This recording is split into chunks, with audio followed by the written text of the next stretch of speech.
Broadcasting from the business capital of the world, this is the Podcast Business News Network. Welcome back to the show. We are so excited to have our next guest joining us here today. Chris Hardwick is his name. And boy, oh boy, you're going to love what he does because, wow, he has a great story. Has built over 9 businesses, visited over 100 countries, climbed to 350 mountains, so on and so forth. He calls himself an adventurepreneur, and I love that about you. I'm going to live vicariously through you the next few minutes. How are you today? I'm doing great, Jill, but you don't have to live vicariously through me. You just have to get out and come on one of my adventures. I would love the problem is they have a 7 and 9-year-old, so a lot of my trips now are kind of like Hershey Park, Disney.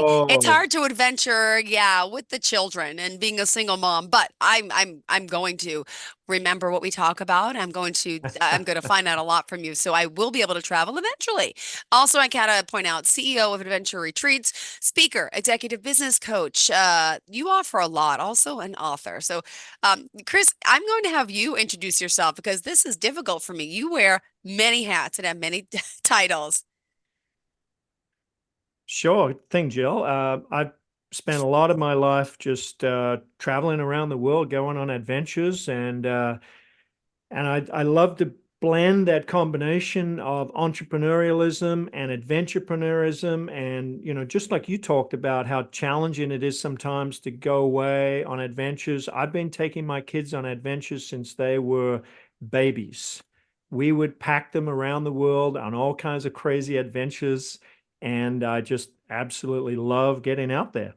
And these Oh, days, I spend a big part of my time taking entrepreneurs and business owners into the wilderness.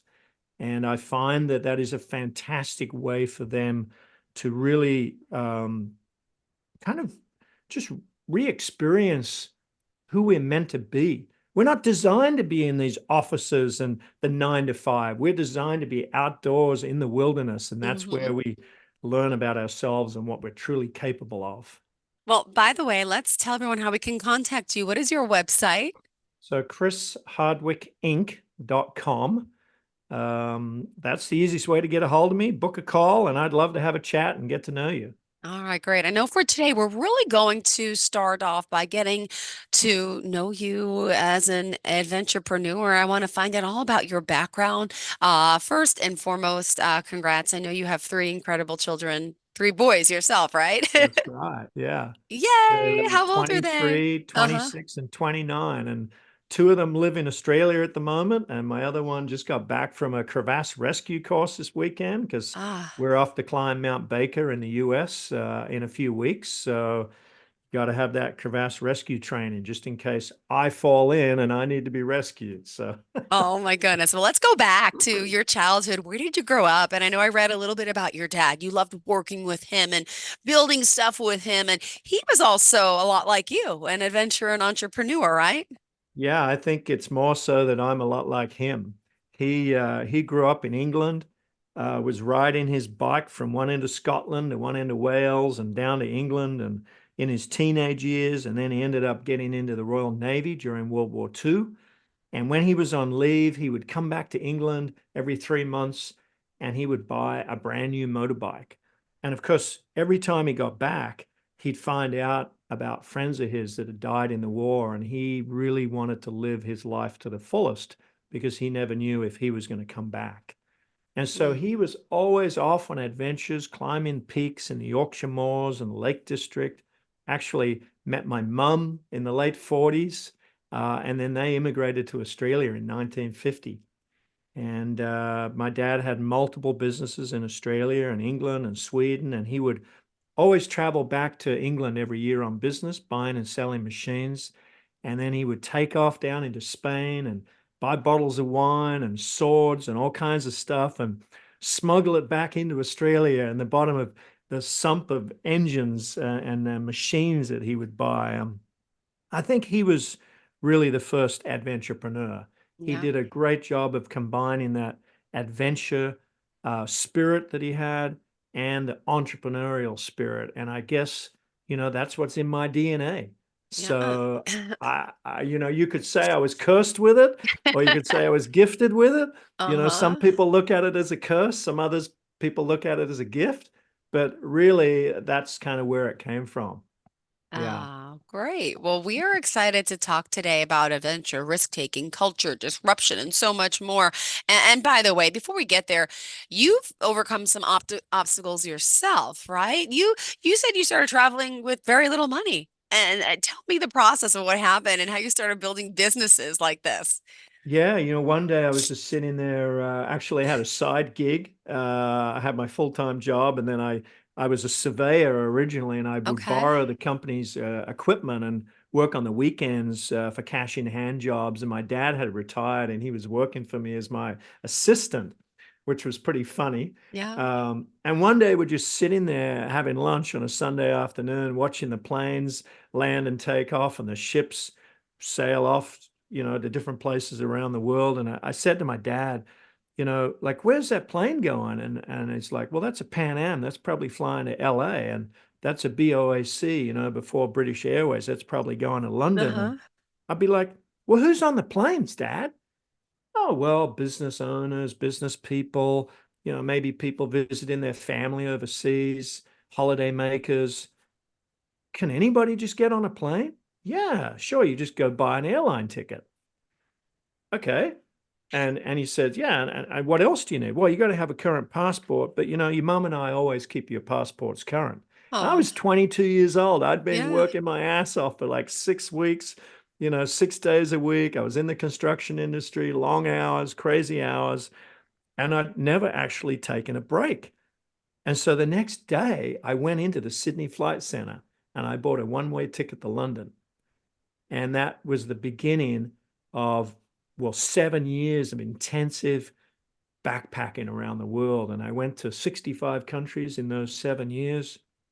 And I just, it really opened up my eyes to what the world had to offer and how I would meet people and get to know things. And, it's not that I had a lot of money at all. It's just that I was a little creative in how to get around and not spend much money. And I ended up borrowing some money from my brother and buying a BMW. Aw. And then I would meet girls in like youth hostels and stuff, Mm-hmm. and they would pay for the gas, and I would provide the car. And we went Amazing. traveling to 25 countries around Europe in one year. And really, it cost me nothing because the girls were paying for the gas. I had the car, and we were just like, living off wine and cheap wine and bread and meat and cheese. And we just did that for a whole year, and it was incredible. And it did not cost a lot of money at all. Oh my goodness. I love this story. This is adventurous. Wait, what age are we talking was this, by the way? So I was 22 years old, and on part of that trip, we have actually traveled from, we went from France, Spain, Portugal, all across the Riviera, down into Greece and Italy, and off to Israel and North Africa, and back through Turkey and stuff, and then picked up my car again in Athens and drove all the way back up through Czechoslovakia, Yugoslavia, Hungary, Poland, East Germany, and this was behind the Iron Curtain. So it was really sketchy. I got shot at a couple of times by this Russian helicopter gunship. I've been shot at crossing checkpoint Charlie. It's like, I don't know. I've just been dodging bullets my whole life. Got it. Wow. God bless. Amazing, amazing, amazing. All right. So also I know for today you wanted to dive into more of the adventure, the risk taking, the culture disruption. So continue. I just want to remind everyone though how we can contact you since we are almost halfway through. Remind us of the website, contact number, and any social media pages, please. Yeah, so my personal Instagram account is Adventures with Chris Hardwick with an underscore between each word. Adventures underscore with underscore Chris underscore Hardwick Adventures with Chris Hardwick. There you go, with an underscore between each word on Instagram. Yeah, my website, chrishardwickinc.com. And if you want to give me a call, 778 and my best email address is chris26hardwick@gmail.com. So always open to have a conversation. I love meeting people. I love hearing about other people's stories. And I love sharing strategies and tactics for how you too can become an adventurepreneur. All right, thank you. Well, what else for today's show did you want to make sure that we get across? I mean, still I'm on the website now just looking. Oh my goodness, now your speaking engagements, your programs. Yeah, where did you want to start?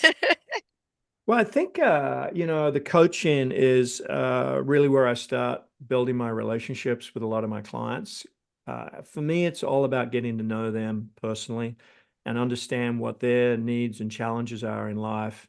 But I'm a true believer that a lot of our health and wellness, a lot of our, yeah, I guess our health and wellness begins with just us. We get so caught up in social media and all of the stress in the world and the financial challenges and everything. And especially for entrepreneurs, they get sometimes just absolutely buried in their businesses and they become a slave to their own business. And one of the things I like to start with is the individual. We cannot be a great leader unless we look after ourselves.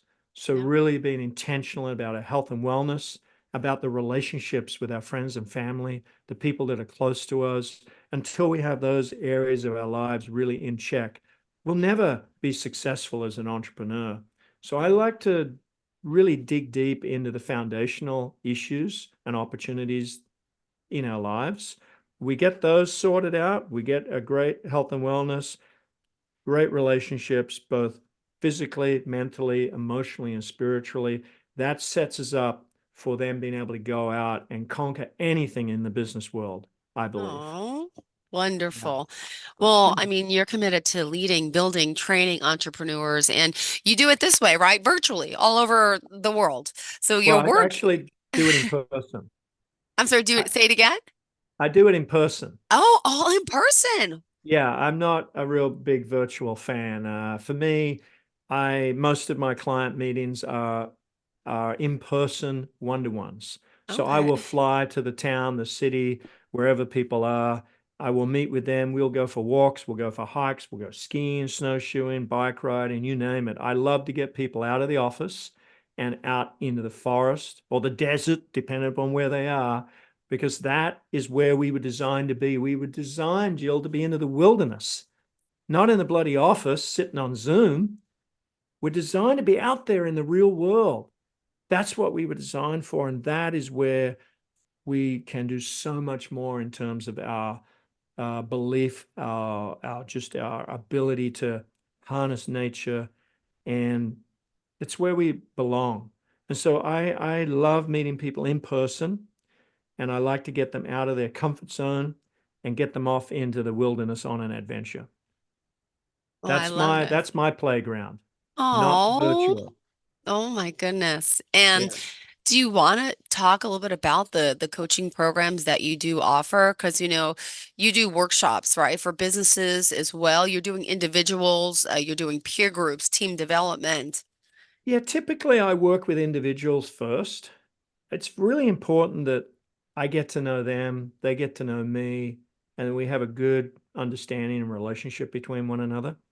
Once I've assessed what the people's real needs are and what they're really looking for in their lives, I'm in a much better position to assess whether or not it might be some training or some workshops, or whether they might want to join one of my peer groups, or whether they just want to stick with some one-to-one coaching.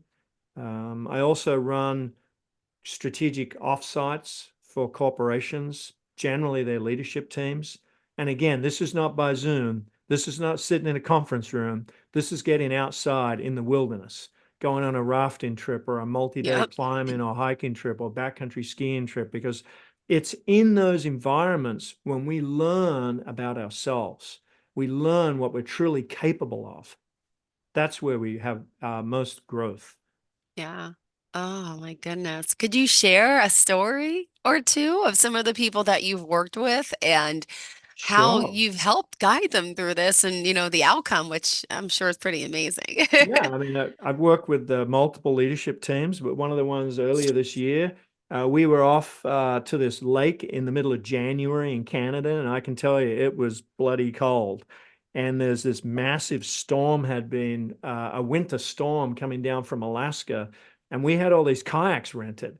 we were going to do this overnight kayaking trip up this lake. And the kayaking company, they're like, we're not renting you kayaks. There's a winter storm coming through. There's going to be like 1 meter high waves and 50-mile-an-hour winds. And I was pushing that we should do it anyway, but there's probably just as well we didn't. So here we were. We were off on this remote retreat, staying in this small lodge, and we ended up taking the group out winter hiking instead in the snow, since we weren't able to go on the kayaking trip. And we ended up hiking up this peak. And what we didn't realize is there had been about 4 or 5 inches of fresh snow on top of sheet ice.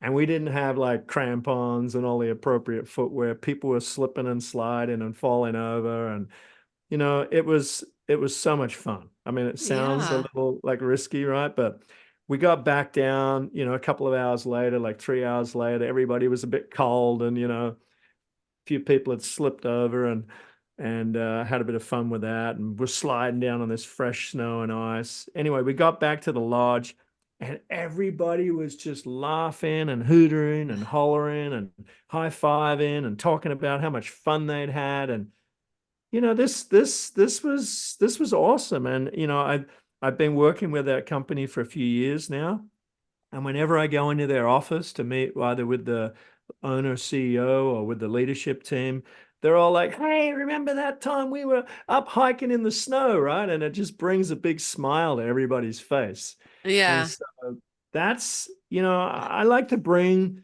the sense of a culture, sorry, the culture of adventure into organizations. And what I have seen is it really opens people's eyes up to what they are capable of doing, what their Uh-huh. organizations are capable of doing, and it removes a lot of obstacles that they believe they have in their lives. It's just like you, Jill, with your Yep. 7-year-old daughter, right? To I've his taken son, my but yes. I've taken my kids at that age.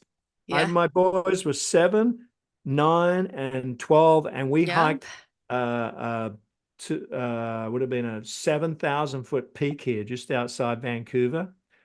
And I've got a picture of the three of them sitting down with their little toques on. It was a 3-day trek up to the top of this mountain, and it was cold and it was windy. And those kids remember that like it was yesterday. I Yep. mean, it was basically almost 20 years ago. And yeah, it builds character. That's It really does. amazing. Oh my goodness. Well, also you talked a little bit about the mentoring you're doing with CEOs and business leaders. Do you want to share a little bit about that? Yeah, the thing about it is, like, I always had I have coaches in my life now, and coaching and mentoring, and I'll just set the story straight because a lot of people get them confused, the difference between consulting, mentoring, and coaching. So consultants are people that you pay to tell you what to do. Mentors are people that share their knowledge and experience with you, either lessons learned, what worked, what didn't work. Yep. Whereas a coach is really somebody who empowers you and encourages you, but it also holds you accountable. They don't give you the answers. They Yeah. don't tell you what to do. They don't tell you what worked for them or what didn't work for them. That's consulting and that's mentoring. But coaching is all about empowerment. It is about asking really difficult questions. It's getting the person to do a lot of self-discovery. And what you're doing is you're creating an opportunity for dialogue, Yep. and you're not letting them off easy. So when they're struggling with something, it's not about giving them the solution. Yep. It's about walking them along this journey where they discover their own solutions to their own problems through asking Ah, the right questions. So a good coach is somebody who asks good questions. yep. And has to listen. A lot of people don't listen. Active Uh, listening. yeah. One of the great books that I always recommend is Dr. Stephen Covey's book, Seven Habits of Highly Effective Leaders. And the Okay. first thing he talks about is asking powerful questions. The second thing he talks about is Really? the skill of active listening. Okay. So you hit it on the head, Jill. If we're not learning how to listen actively, if we're Yeah. always rushing to fill the dead space with our Uh-huh. opinion, we're not actively listening. Actively listening is just that. It is really leaning into what they're saying and listening to what's not being said often. Well, excuse me, I have a little cold here. Had to take a break. Um, there's also this amazing quote that you sent us. Did you want to share that? Do you have it in front of you? About life should not be a journey from Hunter S. Thompson. Oh, that is a wonderful quote. I actually don't have it pulled up in front Oh, of me yet, I'll read it. but Life should not be a journey to the grave with the intention of arriving safely in a lightly used body, but rather skid and broadside in a cloud of smoke, loudly proclaiming, "Wow, what a ride!" I love it. I love Hunter S. Thompson. I mean, he got offside with the Hells Angels, I understand, and he had a bit of a drug and alcohol problem. But he was an absolutely copious writer and author and poems, and anyway. The guy lived life to the fullest. He was kind of anti-establishment, and he just called it like it is, which is what I do. There's no gray; it's just black or white. But I love the fact that so many of us we spend so much time worrying about, a little bit of damage here, a little bit of damage there to our body. And I love what he says, like a lot of people go to their grave in a lightly used body. And our bodies are meant to be used, not abused, but used. I've broken my neck a couple of times. I've broken my back a couple of times. Both my ankles multiple times, wrists, fingers, multiple third-degree concussions. Yet here I am. I just ran a 10K sun run in Vancouver yesterday. Got one of my quickest times ever in my life at the age of 61. And so we just have to keep pushing the envelope. I used to race motocross, which is how I got most of my broken bones. And then I switched to rally car racing. So when I came across Hunter's quote about drifting in broadside in a cloud of dust, that just resonated with me because that's how I want to arrive at my death is in a cloud of dust, drifting in sideways in a Ah, totally used up and worn out body. Then I will have lived my life ah. to its fullest. Well, this is beautiful. And I love that you're here joining us in our last 3 minutes together. It goes so fast. How did you want to end off with everyone today? About why we should reach out to you? There's a lot of people out there who are not living life to their fullest. There's a lot of excuses about things that they can and cannot do. And, oh, when this happens, I'll do that. Or when that happens, I'll do this. And I just challenge those people to stop hiding behind excuses. Yep. Stop putting all of these obstacles in your place, in place. And, we can do so much more. We have so much potential. And sometimes we just need to give ourselves the opportunity to go out and explore those opportunities and not put all of these self-limiting beliefs in our way. We need to remove those naysayers around us. We need to not be hanging out with people who keep telling us what we can't do. We need to be hanging out with people who tell us what we can do. And so I encourage all of you today who are listening to this podcast, stop listening to the naysayers. Stop listening to your own mind that is telling you what you cannot do. Get out there, take life by the horns, and live it to the full potential because you can do so much more with your life that you have no idea how incredible your body is and how resilient your body is. And if you respect it, train it, coach it, teach it, you can get out there and do all kinds of things that you never thought possible, be it in business or in adventure. Well, beautiful. Thank you for being here, for joining us. Chris Hardwick, that's ChrisHardwickinc.com. Also, how else do you want people to reach out to you? Yeah, and I'm just going to repeat that, Chris, Sure. Chris, Hardwick, Hardwick, Inc.com is my website. And really, that's the best way because I've got a booking link on there. You can schedule a call with me. I'd love to jump on a call and just learn about you and what sorts of things you would like to achieve in your life. And let's map out a strategy to get you there. Beautiful. Thanks so much. Hope you have a fantastic day. And to all of our listeners, please stay tuned. More of the show's coming right up. Thank you again, Chris Hardwick, for being here. Excited to have you. I know you're also on Instagram, right? LinkedIn as well. And you Yep. have the other site, adventureclub1000.com, correct? Yep. All Yeah, right. there's a whole Thanks again. bunch of ways you can get a hold of me. Thank All you. right. Have a great day. Thank you. To all of our listeners, please stay tuned. More of the show's coming right up. Are you looking for even more of the podcasts and hosts that you love? The Podcast Business News Network is proud to announce that you now have even more ways to listen live. Check out the MyTuner Radio, online radio box, and Simple Radio apps on iOS and Android, or find us online. Search for Business News Network on mytuner-radio.com or search Podcast Business News Network on streama.com and onlineradiobox.com/US. Take your podcast on the go and don't miss a minute of the action.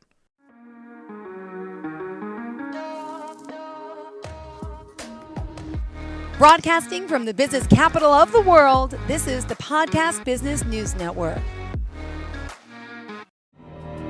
For nearly 2,000 severely injured veterans, everyday life has become filled with barriers. Day-to-day simple tasks can become pretty daunting. I have to carry my chair up 2 flights of steps or have somebody do it for me. What scares me the most is just the falling. When I'm struggling with my house, I think, to have that one great barrier just knocked down, it's crucial.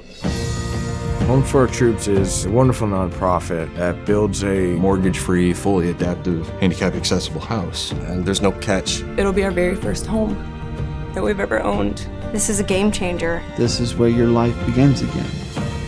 We need you to join us in completing this important mission. Please visit hfotusa.org and help build homes and rebuild lives. Because of you, everything's going to be okay.